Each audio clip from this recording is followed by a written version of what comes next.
অস্ট্রেলিয়ার বিপক্ষে সুপার 8-এর ম্যাচ বাংলাদেশ সুপার পারফর্ম করবে সেই বিশ্বাসটাই আসলে সবার ছিল। অনেক দূর দূরান্ত থেকে আসলে অ্যান্টিগার এই স্যার ভিভিয়ান রিচার্ডস স্টেডিয়ামে এসেছিলেন অনেকেই, কিন্তু সবাই একটু হতাশ হয়ে ফিরে যাচ্ছেন। বৃষ্টি হতাশ করেছে নাকি আসলে বাংলাদেশের পারফরমেন্সটা তাদেরকে হতাশ করেছে, একটু আপনাদের কাছে জানতে চাই। কি মনে হচ্ছে আসলে বাংলাদেশকে আসলে অস্ট্রেলিয়ার বিপক্ষে ঠিক যেভাবে খেলার দরকার ছিল সেভাবে খেলতে পেরেছে?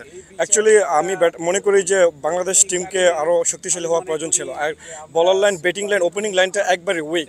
আমি দলে কিছু প্লেয়ার খেলতেছে যাদের কোনো প্রয়োজন বোধ করতেছে না। যদি পলিটিক্স যদি গেমে যদি খেলে এভাবে গেম কখনই এগিয়ে যাবে না। আর আমরা অ্যাকচুয়ালি আসছি অনেকে নিউ ইয়র্ক থেকে আসছি, এখানে টাইম লস্ট করে আসছি অনেক 4 আওয়ার্স এটা আমাদের ফ্লাই হয়েছে, এখানে হোটেল সব কিছু নিয়েই আমরা খুব এক্সাইটমেন্ট ছিলাম।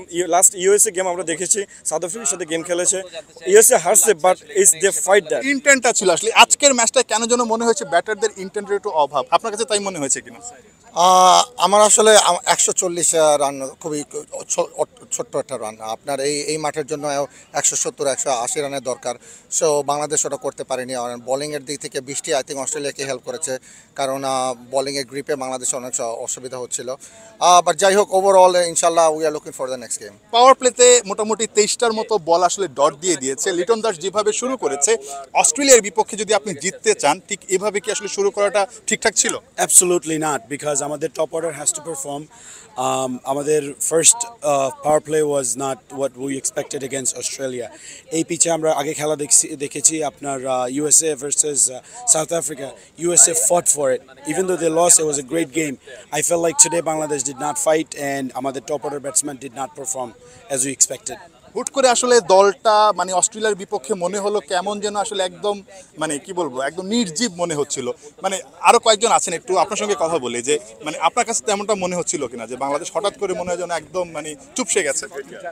আমার কাছে ঠিক আপনার ভাষাই মনে হচ্ছিল যে যেহেতু এটা 20 ওভারের খেলা আর এই মাঠটা কি বলে বেশ ভালো ছিল রান করার জন্য, এখানে অনেক রান উঠেছে। তো আমরা শুরু থেকে যেটা করতে পারতাম মনে হয়েছে যে আমরা কোথাও এক ধরনের ভীতি কাজ করেছে আমাদের, মানে হারার আগে হেরে বসা, সেরকম একটা মনে হয় যে বডি ল্যাঙ্গুয়েজটা আমার কাছে সেরকমই মনে হয়েছে।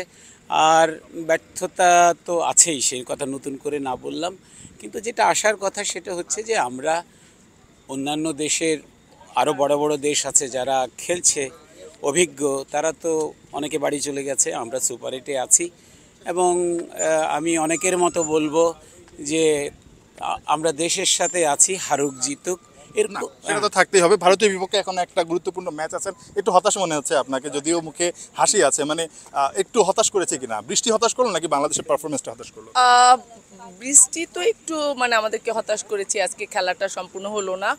আর বাংলাদেশ আমি বলবো যে অস্ট্রেলিয়া তো অবশ্যই একটা স্ট্রং টিম, আর বাংলাদেশ কিন্তু খুব একটা খারাপ খেলে নাই, আমার মনে হয় ভালোই খেলছে। আর বাংলাদেশ ইনশাল্লাহ আরও 2টা ম্যাচ, পরের ম্যাচটাকে দেখবেন? আমার আনফর্চুনেটলি আমরা দেখতে পারবো না, আমাদের নিউ ইয়র্কে ব্যাক করে যেতে হবে কাজের জন্য। সো আমার মনে হয় যে হারুক জিতুক আমরা বাংলাদেশের সাথে। নিঃসন্দেহে ইন্ডিয়ার বিপক্ষে গুরুত্বপূর্ণ একটা ম্যাচ। বাংলাদেশের যদি আসলে সুপার 8-এ টিকে থাকতে হয়, অর্থাৎ সেমিফাইনালের রেসে টিকে থাকতে হয়, বাংলাদেশকে অবশ্যই ভারতের বিপক্ষে জিততেই হবে। অনেক কঠিন ম্যাচ, বাট বাংলাদেশ নিশ্চয়ই সেই চেষ্টাটা করবে, এই জায়গার ভুল থেকে শিখে নতুন করে আসলে বাংলাদেশ মাঠে নামবে। নাহিয়ান বিন জসিম, 71, অ্যান্টিগা, ওয়েস্ট ইন্ডিজ।